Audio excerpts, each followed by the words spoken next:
Hello friends. आज के video में हम ज्योग्राफी का अपना नेक्स्ट चैप्टर पढ़ेंगे जो है पृथ्वी के प्रमुख परिमंडल, जिसमें आप स्थलमंडल के बारे में पढ़ेंगे, वायुमंडल के बारे में पढ़ेंगे, जलमंडल के बारे में पढ़ेंगे और जैवमंडल के बारे में पढ़ेंगे। ठीक है, तो चलो देख लेते हैं। पृथ्वी एकमात्र ऐसा ग्रह है जहाँ जीवन संभव है। पृथ्वी पर जीवनदायिनी वस्तुएं जैसे कि भूमि, जल एवं गैसों की उत्पत्ति है। ठीक है, तो पृथ्वी आपको पता है कि जितने भी ग्रह हैं कहीं पर भी जीवन संभव नहीं है। सिर्फ पृथ्वी एकमात्र ऐसा ग्रह है जहाँ पर जीवन संभव है। और क्यों संभव है? क्योंकि यहाँ पर जीवनदायिनी वस्तुएं उपस्थित हैं जैसे कि भूमि, जल, गैस। ठीक है, इन सभी चीज़ों की हमें ज़रूरत पड़ती है, इसलिए यहाँ पर जीवन संभव है। अब हम देख लेते हैं प्रमुख जो पृथ्वी के परिमंडल होते हैं वो 4 परिमंडल होते हैं। ठीक है, तो पृथ्वी के 4 परिमंडल कौन कौन से हैं? तो पहला है स्थल मंडल, जिसे लिथोस्फीयर कहते हैं। तो दूसरा है आपका जल मंडल, जिसे हाइड्रोस्फीयर कहते हैं। तीसरा है आपका वायुमंडल, वायुमंडल को हम लोग एटमॉस्फेयर कहते हैं। और जैव मंडल आपका लास्ट परिमंडल है, इसे हम लोग बायोस्फीयर कहते हैं। ठीक है, तो सबसे पहले हम पढ़ेंगे स्थल मंडल के बारे में, लिथोस्फीयर के बारे में। लिथोस्फीयर शब्द ग्रीक शब्द लिथोस और स्फीयर से बना है। लिथोस का अर्थ होता है पत्थर और स्फीयर का अर्थ होता है गोला। पृथ्वी की सबसे ठोस और सतही परत को स्थल मंडल कहते हैं। यह विभिन्न प्रकार की चट्टानों से मिलकर बना है।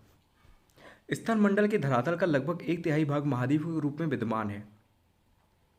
ठीक है, जो स्थल मंडल है या हम कह सकते हैं धरातल है हमारा, उसका जो 1/3 हिस्सा है वो महाद्वीपों के रूप में विद्यमान है।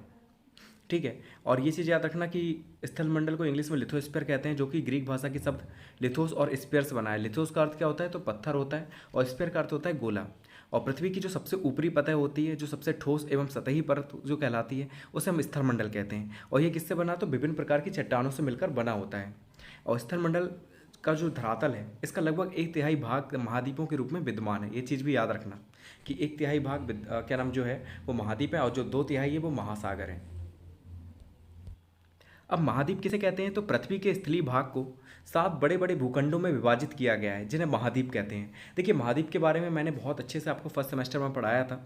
ठीक है, तो महाद्वीप किसे कहते हैं कि जो पृथ्वी का जो स्थलीय भाग है इसे हमने क्या किया, 7 बड़े बड़े भूखंडों में बांट दिया है, और इन्हीं को महाद्वीप कहा जाता है। जिसमें आपका अफ्रीका आ जाता है, एशिया आ जाता है, उत्तरी अमेरिका, दक्षिणी अमेरिका, ऑस्ट्रेलिया, ठीक है, अंटार्कटिका, ये सारी चीज़ें आ जाती हैं महाद्वीप के अंतर्गत। तो 7 महाद्वीप हैं आपके, यूरोप भी उसमें शामिल है। तो महाद्वीप की संख्या 7 है। आकार के अनुसार अगर हम देखें तो सबसे बड़ा हमारा एशिया है, उसके बाद हमारा अफ्रीका आता है, उसके बाद उत्तरी अमेरिका, फिर दक्षिणी अमेरिका, उसके बाद अंटार्कटिका आता है, फिर आता है आपका यूरोप, और सबसे लास्ट में आता है आपका ऑस्ट्रेलिया।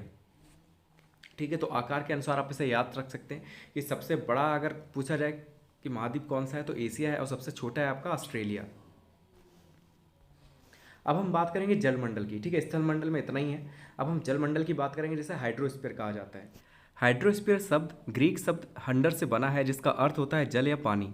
पृथ्वी के समस्त क्षेत्रफल के लगभग 71% भाग पर जल तथा 29% भाग पर स्थल है। धरातल पर उपस्थित जलयुक्त भाग जैसे कि झील, हिमानी, नदियाँ, महासागर, भूमिगत जल को जलमंडल कहा जाता है। तो जलमंडल को इंग्लिश में हाइड्रोस्फीयर कहते हैं, जो कि ग्रीक भाषा के शब्द हंडर से बना है, जिसका अर्थ होता है जल या पानी। ठीक है, और पृथ्वी के लगभग अगर देखा जाए टोटल एरिया जो है पृथ्वी का, उसके 71% भाग पर जल पाया जाता है, और 29% भाग जो है वो उसका स्थल है। ठीक है, स्थल मंडल पाया जाता है। और धरातल पर जो उपस्थित हैं जलयुक्त भाग क्या क्या उपस्थित हैं? तो इसमें झील आ जाती है आपकी, हिमानी आती है, नदियाँ, महासागर, भूमिगत जल को जलमंडल कहा जाता है। ठीक है, जितने भी जल के स्रोत हैं पृथ्वी पर उन सबको मिला के हम जलमंडल कहते हैं। और पृथ्वी पर अगर देखा जाए तो 5 महासागर हैं। ठीक है, महासागर की अगर संख्या देखी जाए तो पृथ्वी पर टोटल 5 महासागर हैं। क्षेत्रफल की दृष्टि से अगर हम देखें महासागरों की संख्या, ठीक है, उनका क्रम क्या है, तो सबसे बड़ा जो है आपका वो है प्रशांत महासागर। बहुत बड़ा है, अगर सारे स्थल मंडल को एक साथ जोड़ दिया जाए ना तो इतना बड़ा आपका खाली अकेला प्रशांत महासागर है, बहुत बड़ा है। ठीक है, तो सबसे बड़ा आपका प्रशांत महासागर हो जाएगा। उसके बाद आता है आपका अटलांटिक महासागर, जो कि एस के आकार का है। ठीक है, ये इसके बारे में अभी मैंने आपको फर्स्ट सेमेस्टर में पढ़ाया है अच्छे से। तो प्रशांत महासागर सबसे बड़ा है, उसके बाद अटलांटिक महासागर आता है, फिर आता है आपका हिंद महासागर, जो कि भारत का अगर आप नक्शा देखें तो उसके नीचे जो सागर दिखता है वो हिंद महासागर है। और फिर है उसके बाद दक्षिणी महासागर, और फिर लास्ट है आपका आर्कटिक महासागर। ठीक है, तो दक्षिणी महासागर इसे हम लोग अंटार्कटिक महासागर के नाम से भी जानते हैं। और आर्कटिक महासागर जो है आपका जो उत्तरी हिस्सा है आपका वहाँ पर पाया जाता है, जैसे रसिया के साइड का जो हिस्सा है वहाँ पर आर्कटिक महासागर पाया जाता है। तो सबसे बड़ा महासागर आपका प्रशांत महासागर हो जाएगा, और सबसे छोटा महासागर हो जाएगा आपका आर्कटिक महासागर।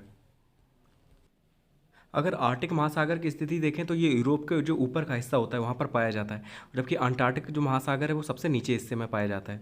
अब हम बात करेंगे तीसरे परिमंडल की, जो है हमारा वायुमंडल। इसे इंग्लिश में एटमॉस्फेयर कहते हैं। एटमॉस्फेयर शब्द ग्रीक शब्द एटमॉस से बना है जिसका अर्थ होता है बाष्प। ठीक है, जो एटमॉस्फेयर शब्द है वो किससे बना है, तो ग्रीक भाषा के शब्द एटमॉस से बना है जिसका अर्थ होता है बाष्प। संपूर्ण पृथ्वी को चारों ओर से घेरे हुए गैसीय आवरण को वायुमंडल कहते हैं। ठीक है, जितना भी पृथ्वी का हिस्सा है जो चारों तरफ से जो गैसें घेरती हैं, ठीक है, गैसों का एक आवरण है जो पृथ्वी को चारों तरफ से घेरता है, उसी को हम लोग वायुमंडल कहते हैं। यह आवरण समुद्र तल से लगभग 1600 किलोमीटर ऊंचाई तक फैला हुआ है। ठीक है, तो ये जो आवरण है गैसों का वो कहाँ तक फैला हुआ है, तो जो समुद्र तल है हमारा वहाँ से लगभग 1600 किलोमीटर ऊंचाई तक फैला हुआ है। वायुमंडल में विभिन्न गैसें जैसे कि carbon dioxide, nitrogen, oxygen, hydrogen, helium, argon आदि पाई जाती हैं। मतलब कई गैसें पाई जाती हैं वायुमंडल में। मतलब पाई तो काफ़ी गैसें जाती है, लेकिन सबसे इंपॉर्टेंट इसमें नाइट्रोजन, ऑक्सीजन और कार्बन डाइऑक्साइड है। ठीक है, उसके बाद हाइड्रोजन और हीलियम। अब हम बात करेंगे अपने चौथे परमंडल की, जिसे हम लोग जैवमंडल के नाम से जानते हैं और इंग्लिश में इसे बायोस्फीयर कहते हैं। तो जो बायोस्फीयर शब्द है वो ग्रीक भाषा के शब्द बायोस से बना है जिसका अर्थ होता है जीवन। जैवमंडल धरातल पर उपस्थित ऐसा भाग या क्षेत्र है जहां स्थल, जल, वायु एक दूसरे से संपर्क में रहते हैं। मतलब एक ऐसा हिस्सा जहां पर तीनों जो मंडल हमने इससे ऊपर पढ़े हैं वो एक दूसरे के संपर्क में रहते हैं, वहां पर आपका जैवमंडल बनता है। ठीक है, तो जैवमंडल पर जीवन मौजूद है। इसमें जीवों की बहुत सी प्रजातियाँ पाई जाती हैं। ठीक है, तो जैवमंडल के बारे में आप समझ गए होंगे कि क्या है जैवमंडल। तो ये इसे इंग्लिश में हम लोग बायोस्फीयर कहते हैं और जो बायोस्फीयर शब्द है वो ग्रीक भाषा के शब्द बायोस से बना है जिसका अर्थ होता है जीवन। तो जैवमंडल धरातल पर उपस्थित एक ऐसा भाग या क्षेत्र है जहाँ पर स्थल, जल, वायु एक दूसरे के संपर्क में रहते हैं, या कह सकते हैं स्थलमंडल, जलमंडल और वायुमंडल एक दूसरे के संपर्क में रहते हैं। जैवमंडल पर जीवन मौजूद है।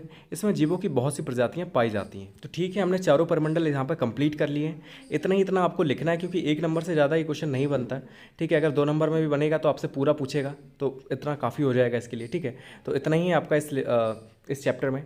अब हम मिलेंगे नेक्स्ट वीडियो में नेक्स्ट टॉपिक के साथ। Thank you so much for watching this video.